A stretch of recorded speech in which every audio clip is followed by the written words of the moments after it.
Alright, g'day, hi and welcome. Okay, looks like some boating expeditions here. Bunch of guys laughing at my bike, so I'm like, it's not a girl's bike. Oh, we didn't say that, we didn't say that. So I'm laughing.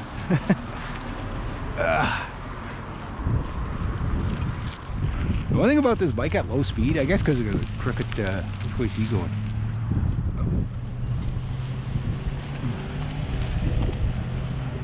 Alright. But it is a kind of cool bike, yeah. So as soon as I get the bars in the right spot, like the positioning I'm in is not bad, but obviously I'm not optimal pedaled because of the what you call it, the ow, banging me in the knee. I should put it on the other, so I only got the one brake. But I'm surprised, but they got it geared really low so that it's like you're not like over revving. Like some bikes are geared way too, like they're meant for hill climbs like this, right? Like mountain bike gearing. Mountain bike gearing is like way too low. I just got to go check out the hall. Get on the crossover. Get my speed up. Yeah, so according to the post sign thing there, this thing does 16K, you know, on the level in top gear. You gotta start gearing down now. There's almost enough weight to it. See, this is where a heavy bike gets you. There's almost enough weight to it to get enough momentum if you give her a little bit. My knees are kind of sore, so so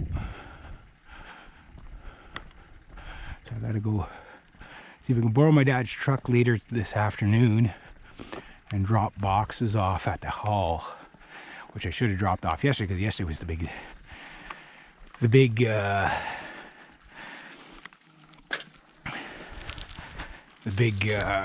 yard sale thing, right?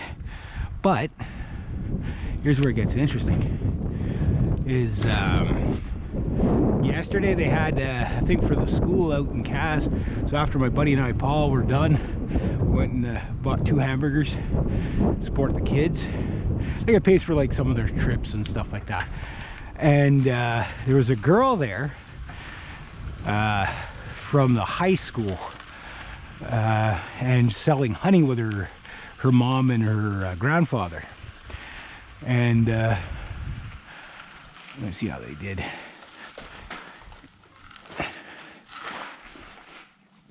And anyway, I had some like homemade honey yesterday, just like a little. Oh wow, there's still a lot of stuff in there. Yeah. I hope they got rid of some of the big stuff. Well, there's a few dressers gone, so that's good. That's good. Yeah. Yeah, see, this was it here. And today's Father's Day, so I forgot to wish my dad a happy Father's Day. Better do that when I come back. So yeah, the money off of this goes to Bethany Hall, which is here. And anyway, long story short, let's have a look at this awesome Mega Bertha Newport Cruiser. It's got neutron symbols on it for nuclear neutron stuff. Even the back bumper's a bit crooked. Nice dry rotted wire. I wonder how old this thing must be, from the 1980s. I'd like to know how heavy it is, because it doesn't pedal like a heavy bike though. That's the funny thing. Like, they got it geared. Ow, back rack. Oh, right on the shin. Oh yeah. They got it geared. They got it geared right. But the heaviest bike I ever had was, this was like 1980s, like 1979, 1980 when I got it. I was a little kid, and I got it for my 9th birthday. Whatever years those were. Maybe 1982. Yeah, if I was 9. and it was like it was called a motocross, right? There was the BMX thing just starting, and then you had this thing called a motocross. That's scary.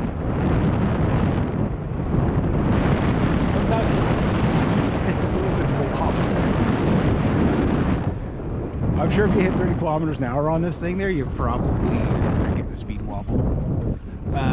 But anyway, it looked like a dirt bike, and it was heavy. It was 60, almost 70 pounds. It had two like spring shocks in the front like a dirt bike, and two coil shocks on the side on the back like a dirt bike, and a big bench seat. I used to jump that thing, and it was a fixed gear, like, and I used to bike that thing out to the neighboring town and everything. It was crazy.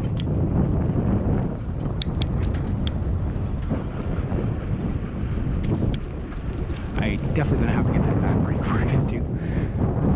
It's a lot of trust on the brakes. All right. There we go. Get over. It's not a girl's bike. Color is the men's one. Hey. There we go. What color is the man's one? There we go. Yeah, everywhere I go, guys. Everywhere I go. Whatever I did in my previous lifetime, this is how I'm rewarded now. What color is the man's one? It's like, ah. Yeah. Oh, there's my client. Oh, I don't know if she saw me or not, but. Oh. So anyway, yeah, that big motocross bike, that thing was heavy as hell. I don't know what happened to it. I guess my dad must have thrown it out eventually. At one point I did have my first two-wheeled bicycle. It was a little banana seat bike, and my first and that motocross bike, and it was still up here. So I don't know when it got tossed out, but yeah, those were heavy bikes, and I used to go everywhere on those. But that's when I was like a kid too. When you're full, you climb the big hill over there, like there was no shifting and stuff like that. They still make versions of them, but like they're meant for like going around the block and stuff like that, and behind that, like through the field or something like that, not long range touring, right? Now something like this, not really set up for long range touring, but it is a bike you can pedal all day once you get it set up for you. It's because it's an easy, relaxed ride, right? No weight on your shoulders, and like I say, it is faster than my other two bikes. So yeah, it's just people laugh at me everywhere I go. That's the only thing. I get laughed at everywhere I go. So right now I'm the boy named Sue. That's my predicament. I'm the boy named Sue. If you don't know the song "Boy Named Sue" by Johnny Cash, it's a legendary song. Yeah, it's a funny song. Till you live it. Till you live it. But yeah, I'd like to get a road bike. But I figured if I did ever buy, if I ever get the funds to be able to buy like a good bike, I'm probably gonna go with a hybrid. I do want a road bike, but I'm 52. My bones don't, I got a lot more aches and pains now. Like if I wasn't working so labor intensively, yeah, sure. But like if you have to work labor intensively all day and then bike home for an hour to 2 hours, you want something like this that's super relaxed, right? And I don't have a lot of hills going this way. This way, to go up to that town, this would never make it. Well, it'd make it, but like you're on hills all the time, you'd be walking all the hills.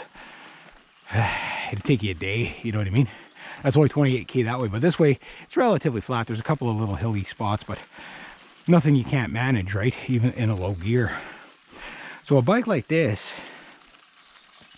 if you could get it at about half the weight, it would be an absolute dream and leisure to ride. The thing I do like about it is it's so easy to ride, and you're so upright that you see the traffic everywhere. I know some people, you know, like, Reg, you're on the wrong side of the road, you're gonna get a fine.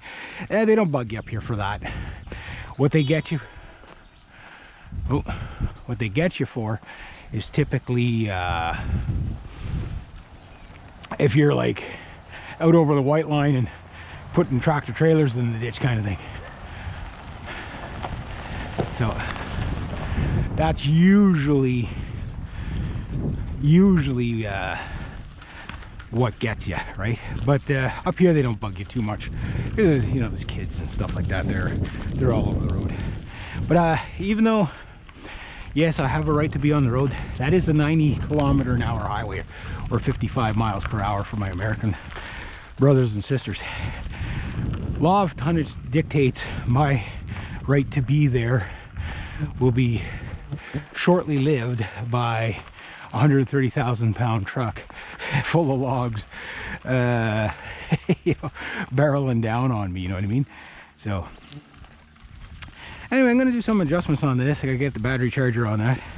There's a little A there, or is that the, oh no, it's an arrow like this. Yeah, so I'm going to do some adjustments on this, make it a little bit more efficient for me. And yeah, then let's have a look at the Botticia. Like, I don't mind being in a more cramped position if I'm going to only be in that cramped position for like 25 minutes. But that bike I know is going to fly. If I can get it going. And it's got the old style shifters on it too.